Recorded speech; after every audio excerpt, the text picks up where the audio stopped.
Joining us now, Pennsylvania Congressman Lloyd Smucker. He's on the House Budget Committee. What can you tell us as a member of the Budget Committee, sir, what we should believe in what's going on? And maybe the big nugget here is that perhaps we have an Olympic-sized competition going on to reach a deal, and that's with both sides. That's good news, isn't it? Well, I think any discussion in regards to finding a solution here are good. And there's been a lot of discussions occurring in both parties and in bipartisan discussions as well. I personally have been part of several groups that have been working for months to try to find a solution here. I think most of us believe that we should find a solution to ensure that the DACA folks that have been part of the DACA program should be able to stay here and be productive parts of society. But you know what I hear from people, both in our conference and people from all across the district, and that is we have to be sure we don't get here again in a few years. And so as a part of that deal, you have to have border security, you have to have effective interior enforcement, again, to ensure that we don't get here again. So I'm confident, based on the discussions that I've been part of and the discussions that have been reported, and there are a lot of them going on, I'm confident that we will, in the near future, find a solution. Well, the debt ceiling, and that, of course, for those of you who don't quite understand what that is, it is the federal government's credit card, the borrowing limit. That, too, is very much hanging in the balance, and there's a ticking time bomb with that. We need money to move forward, and whether that means paying for what the president called an $18 billion he would like to see for at least a partial wall, and then the Children's Health Program initiative. So which ones do we look close on here?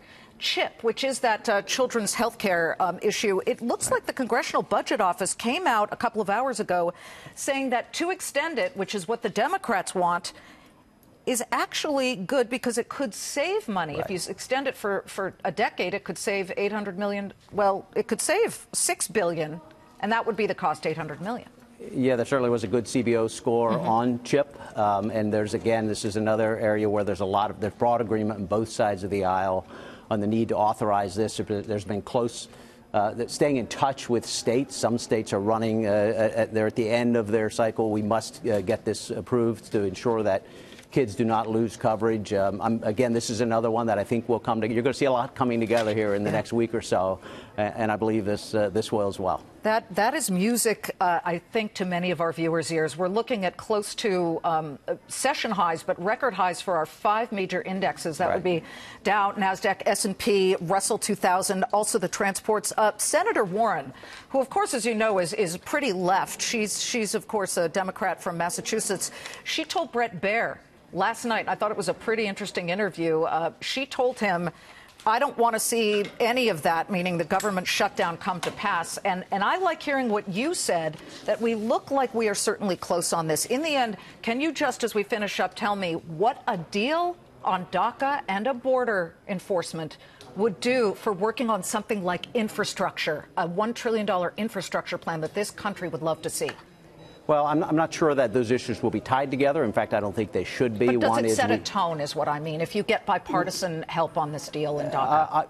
I think you're going to see bipartisan support for DACA, and I think you'll see bipartisan support for an infrastructure package. This is another, and as a member of the Transportation Infrastructure Committee, I know that there's been a lot of work by our chairman, by members of the committee, by the administration on infrastructure, and there's been bipartisan discussions. I'm also part of a group called the Problem Solvers, which is equally Democrat and Republican. We just yesterday presented a series of ideas about how to discuss infrastructure package going forward. And so, yes, I think this is another really good opportunity for bipartisan support. Congressman Smucker, great to see you. Thank you very much. Thanks for having me.